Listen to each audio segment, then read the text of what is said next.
Hi friends, welcome to my channel. ನನ್ನ ಹಸಿರು ಮನೆ ಬ್ಲಾಗ್ ಚಾನಲನ್ನು ಪ್ಲೀಸ್ ಸಬ್ಸ್ಕ್ರೈಬ್ ಮಾಡಿ, ಶೇರ್ ಮಾಡಿ, ಲೈಕ್ ಮಾಡಿ. ಇವತ್ತೊಂದು ಮರುವಾಯಿ ಗ್ರೇವಿ ಅಥವಾ ಸಾರು, ನಮ್ಮ ಕುಂದಾಪುರ ಕಡೆ ಮಳಿ ಸಾರು ಅಂತೀವಿ ನಾವು. ಅದನ್ನು ಮಾಡುವ. ನಾನಿಲ್ಲಿ 1 kg ಮೂಳಿ ತೊಗೊಂಡಿದ್ದೀನಿ, ಅಂದರೆ ಮರುವಾಯಿ ತೊಗೊಂಡಿದ್ದೀನಿ. ಇದನ್ನು ಚೆನ್ನಾಗಿ ಒಡ್ಕೊಂಡು ತೊಗೊಂಡು ಬಂದಿದ್ದೀನಿ.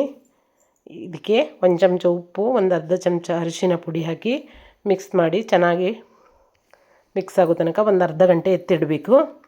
ನಂತರ ಇಲ್ಲಿ ನಾನು 1 ಇಡೀ ತೆಂಗಿನಕಾಯಿ ತುರಿ ತೊಗೊಂಡಿದ್ದೀನಿ, ಒಂದು 20 ಬ್ಯಾಡಗಿ ಮೆಣಸಿನ್ಕಾಯಿ, ಒಂದು 10 ಬೆಳ್ಳುಳ್ಳಿ, 1 ಈರುಳ್ಳಿ, ಕೊತ್ತಂಬರಿ ಬೀಜ, 1 ಲಿಂಬೆಹಣ್ಣಿಗೆ ಅದರಷ್ಟು ಹುಣಸೆಹಣ್ಣು, ಕಾಳು ಮೆಣಸು, ಮೆಂತ್ಯ ಕಾಳು, ಸ್ವಲ್ಪ ಉದ್ದಿನಬೇಳೆ, ಇಷ್ಟನ್ನು ತೊಗೊಂಡಿದ್ದೀನಿ.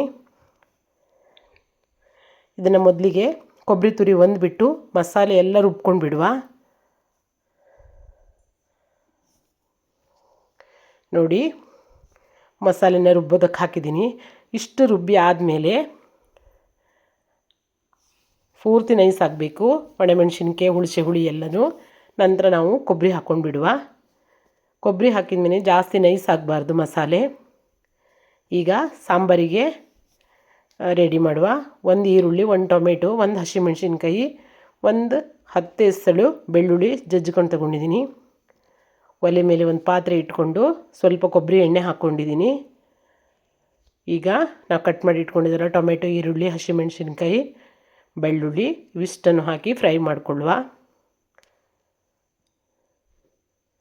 ಇದು ಫ್ರೈ ಆದಮೇಲೆ ಈಗ ನಾವು ಮಳಿನ ಸೇರಿಸ್ಕೊಂಡು ಬಿಡುವ.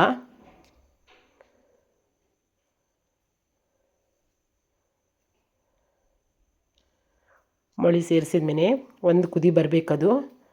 ಅಷ್ಟರಲ್ಲಿ ಮಸಾಲೆ ನೈಸ್ ಆಗಿದೆ, ಜಾಸ್ತಿ ನೈಸ್ ಆಗಬಾರ್ದು ಮಸಾಲೆ. ನೋಡಿ, ಈಗ ಮಸಾಲೆನ ತೆಗೆದಿಟ್ಕೊಂಡಿದ್ದೀನಿ.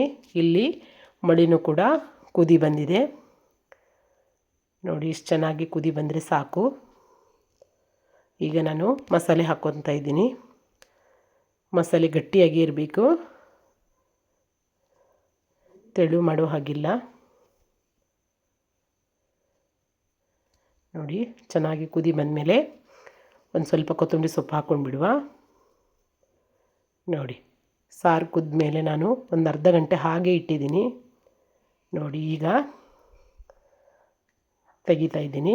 ಎಷ್ಟು ಚೆನ್ನಾಗಿ ಬಂದಿದೆ ಅಂತ ನೋಡಿ. ತುಂಬಾ ಟೇಸ್ಟಿಯಾಗಿರೋಂತಹ ಮರುವಾಯಿ ಕರಿ ಅಥವಾ ಮಳಿ ಸಾರು ರೆಡಿಯಾಗಿದೆ. ಮಾಡೋದಕ್ಕೆ ಎಷ್ಟು ಈಸಿನೋ ತಿನ್ನೋದಕ್ಕೂ ಅಷ್ಟೇ ರುಚಿಯಾಗಿರುತ್ತೆ. ನೀವು ಒಂದ್ಸರಿ ಟ್ರೈ ಮಾಡಿ. ಮತ್ತೊಂದು ವಿಡಿಯೋದೊಂದಿಗೆ ಮತ್ತೆ ಸಿಗ್ತೀನಿ. ಬಾಯ್.